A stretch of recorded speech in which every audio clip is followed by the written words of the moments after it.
Fala você que se liga no canal Glorioso Play, eu sou o Thiago Irachê. Vamos fazer mais um conteúdo para você aqui no nosso canal. 2-2, Botafogo Corinthians, o vídeo pós-jogo aqui, Matheus Medeiros, Wellington Arruda. Falando um pouco desse jogo, Botafogo começou perdendo, conseguiu virar o jogo com um golaço do Barreira. Infelizmente tomou o gol ali, numa falha individual de marcação ali do Cuiabano, deixou o Vitinho passar, Marlon marcando muito mal, enfim.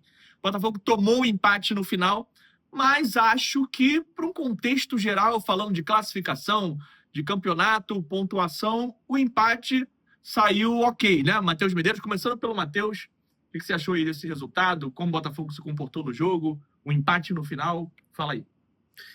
Fala, galera. Como o Graxê falou, iniciou muito bem, né? Botafogo 2-2, um resultado que, para o nosso contexto, acaba sendo até bom. Fica aquela sensação que poderia ter vencido a partida. Tivemos ainda uma chance ali com o Arthur Cabral no finalzinho, que a gente podia ter vencido o jogo. Fica aquele gostinho amargo, mas se a gente for olhar o contexto da rodada, realmente é um pontinho a mais nessa briga que a gente está com Bahia e também com Fluminense pela vaga direta na Libertadores, né? O Botafogo mantém a invencibilidade, tem tempo que o Botafogo não perde, então os resultados estão sendo bons, né? Botafogo agora tem um jogo difícil fora de casa contra o Cruzeiro. A gente não sabe se o Cruzeiro vai vir com o time titular, se vai vir com o time reserva. Se vier com o time reserva, as chances aumentam da gente também conseguir mais um bom resultado, para a gente concluir esse objetivo de ir diretamente, sem precisar passar pela pré-Libertadores. Achei um jogo onde, mais uma vez, a gente teve uma instabilidade. O time, ofensivamente, criou de novo oportunidade, conseguiu fazer os seus gols, mas, novamente, a gente sofre 2 gols, né? Sofremos 2 gols do Grêmio, 2 gols do Sport, 2 gols do Corinthians. Tem que diminuir essa quantidade de gols. O Botafogo precisa ser... Medeiros, a gente estava com a zaga toda modificada, tava... Sim, a gente sabe disso, realmente a gente está com problemas. Hoje o Marçal jogou improvisado na zaga, a gente teve também mais algumas lesões acontecendo, tivemos de novo um jogador saindo por lesão, que foi o Savarino. Então a gente tem um trabalho que está evoluindo, sim, a gente tem sim que falar sobre isso, principalmente ofensivamente, a gente encontra muitas soluções para fazer gols, mas a gente ainda tem pontos a melhorar. Tem pontos a melhorar na parte defensiva e tem pontos a melhorar em relação ao preparo físico da equipe. Muitas lesões musculares, né? A gente precisa terminar o ano e fazer uma reavaliação sobre o trabalho, principalmente em questão das lesões. A gente fala de estrutura, o Botafogo melhorou muito sua estrutura com o Centro de Saúde e Performance, né?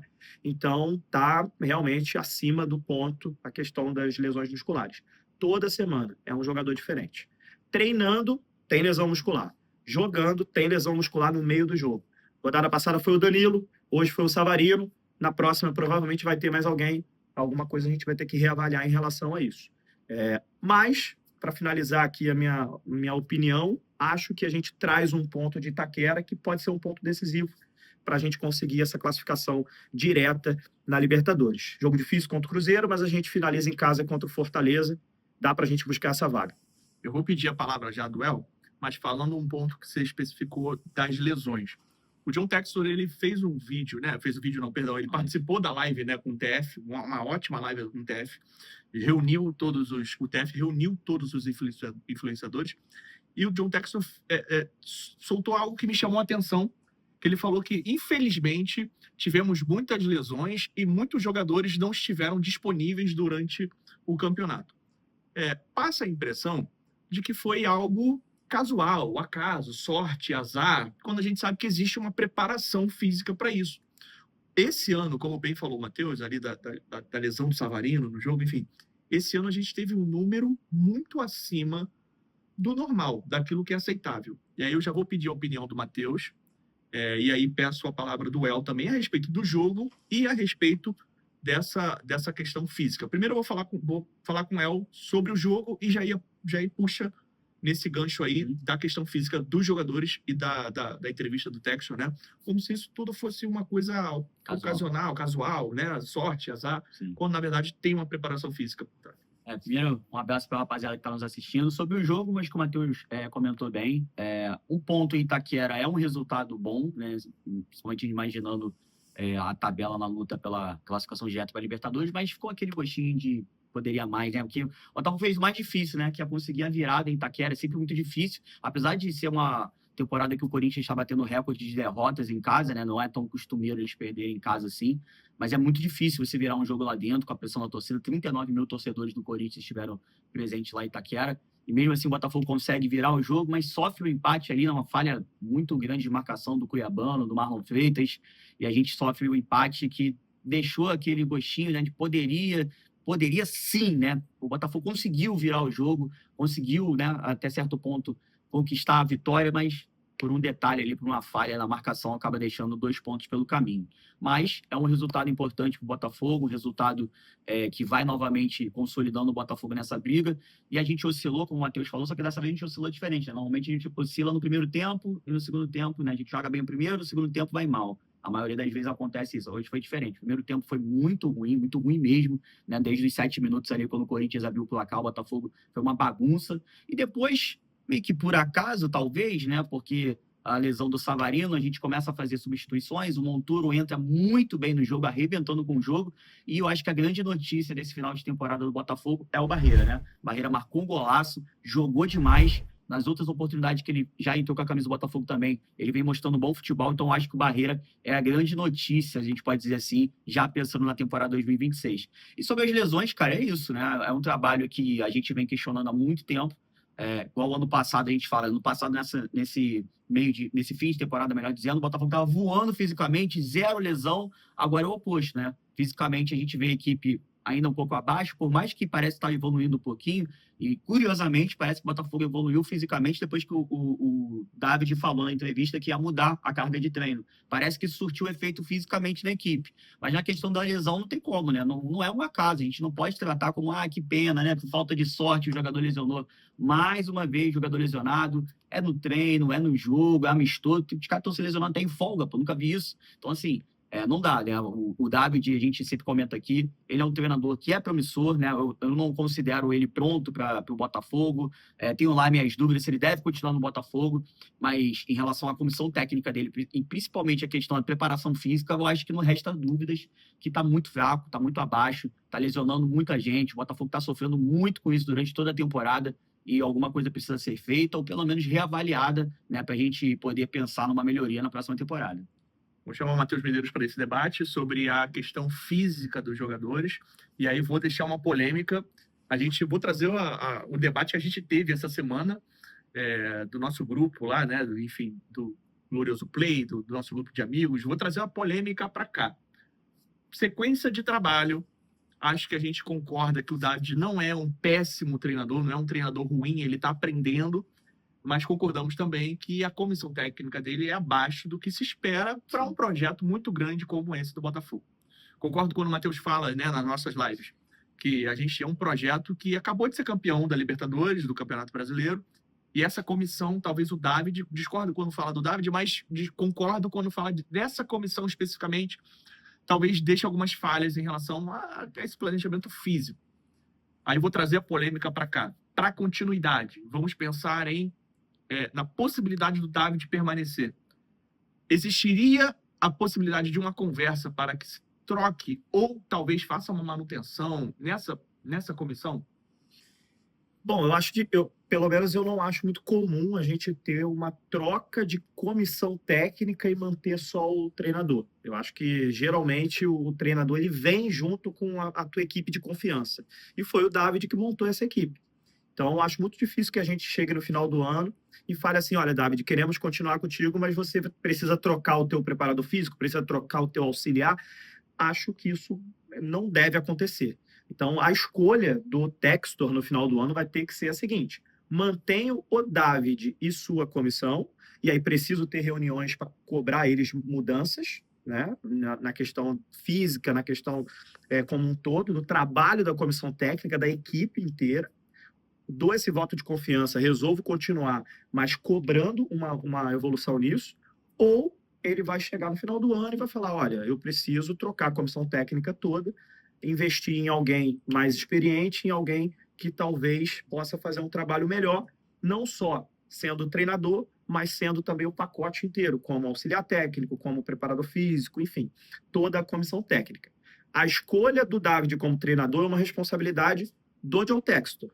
E a escolha da comissão técnica, o Botafogo até aprova, mas quem escolhe a comissão técnica é o treinador. Então, a responsabilidade de ter escolhido o preparador físico, o auxiliar técnico, é do David. E o trabalho do David, eu até acho que o David está evoluindo, tem boas ideias ofensivas, tu vê que o time cria bastante, tem as coisas que ele precisa melhorar, óbvio, está no início, é o primeiro trabalho dele, mas a comissão técnica dele, eu acho que é muito aquém do projeto SAF Botafogo. A comissão é muito abaixo. Agora, para a gente encerrar esse bate-papo, para a gente encerrar esse conteúdo, vou chamar o El e depois eu também vou pedir a opinião do Matheus sobre a continuidade desse trabalho, independente se for David, se for outro treinador, falando de individual, falando de jogador. Eu acho que a gente concorda que ano que vem o trabalho ganha um personagem muito interessante que se chama Jordan Barreira, né? Jordan Barreira. O colombiano entrou muito bem.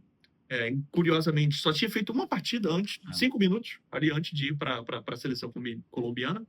E agora volta, faz gol, quase faz um gol igual no final do jogo, né? Um golaço de bicicleta. Para o ano que vem, independente de quem seja o treinador, acho que a gente ganha, na verdade, 2 personagens, né? O Barreira e o Montoro. E que você tem qual a sua opinião a respeito do colombiano e também já fala do argentino para a base do time do ano que vem. Não, eu acho que o elenco do Botafogo é um elenco que claramente, né, decaiu da temporada passada, mas é um elenco que tem uma boa base, né? Não vejo o Botafogo tendo muito trabalho assim na montagem do elenco do próximo ano. Existe uma base muito bem formada de bons jogadores. A gente precisa dar uma lapidada, talvez trazer ali um jogador decisivo, que eu sinto falta nesse elenco, como a gente tinha com o Igor Jesus, com o Luiz Henrique, o próprio Almada, mas o Montoro e o Barreira dão demonstrações que podem ser jogadores decisivos, mas são jogadores muito jovens. Então, quer dizer, você tem ali um ponto de partida do elenco, na minha opinião, ali com o Barbosa, com o próprio Vitinho, o Alex Telles, né, o Marlon Freitas, o Montoro, você tem o próprio Savarino, que é um jogador importante, o Santi Rodrigues, que está bem, Barreira. Quer dizer, existem bons jogadores, um bom número de jogadores que você pode montar já em uma base. E o Barreira e o Montoro exemplos claros do que o Botafogo sempre tentou com o seu scout, né, que fazia essa descoberta dos jogadores primeiro, né, e impedir que o jogador saia do mercado sul-americano para a Europa. Ele passa primeiro no Botafogo, traz resultado esportivo e também resultado financeiro. Então, foi 2 grandes acertos do scout do Botafogo. O Barreira, como você falou, tinha jogado pouco com a camisa do Botafogo no Mundial Sub-20, foi muito bem com a Colômbia. E desde essa volta, né, o retorno do Sub-20, ele tem feito boas partidas. Hoje, talvez, foi a melhor partida dele com a camisa do Botafogo. Então, assim, são 2 jogadores muito jovens, com um potencial muito grande, que o Botafogo precisa dessa lapidada neles. Eles podem, como eu falei, né, render esportivamente falando, trazendo resultados para o Botafogo. E eu não tenho dúvida que podem render muito também ao cofre do Botafogo. A gente sabe da necessidade, né, de fazer o dinheiro girar e tudo mais. Então, o Botafogo hoje tem 2 joias no seu elenco, que são jogadores que podem render muita grana. O Montoro talvez seja mais preparado, né, porque vinha se destacando na Libertadores e tudo mais, mas o Barreira é um jogador para a gente ficar de olho realmente, um potencial absurdo que esses 2 têm. Matheus Medeiros sobre Jordan Barreira e Montoro. É isso, eu acho que a gente precisa ter um pouco mais de tempo também desses 2 juntos no Botafogo, né? Eu acho que é uma baita oportunidade do projeto ter o Barreira e o Montoro juntos em 2026, performando, evoluindo, para, quem sabe, aí no final de 2026, aí sim pensar numa possível venda. Tem muita margem de crescimento para os 2, né? Discordo, assim, da gente talvez vender no meio do ano que vem, acho que não, acho que é para eles conseguirem títulos aqui, conseguirem evoluir um pouco também, maturar também os jogadores jovens que precisam jogar Libertadores, precisam jogar competições de alto nível. Nem titular absoluto eles são ainda, então estão caçando ainda o rumo da titularidade, digamos assim. Então, 2026 é o ano desses 2. A gente espera vê-los como titulares dessa equipe em 2026, ajudando a equipe, fazendo gols, assistências, jogando bem, sendo campeões pelo Botafogo, e aí sim, acho que final de 2026 a roda gira, a gente vai achar mais 2 Montoros e Barreiras, e aí a gente pode começar a pensar num lucro operacional, digamos assim, com esses 2 atletas. Encerrando, antes de encerrar, eu dar opinião aqui a respeito de Jordan Barreira e Montoro.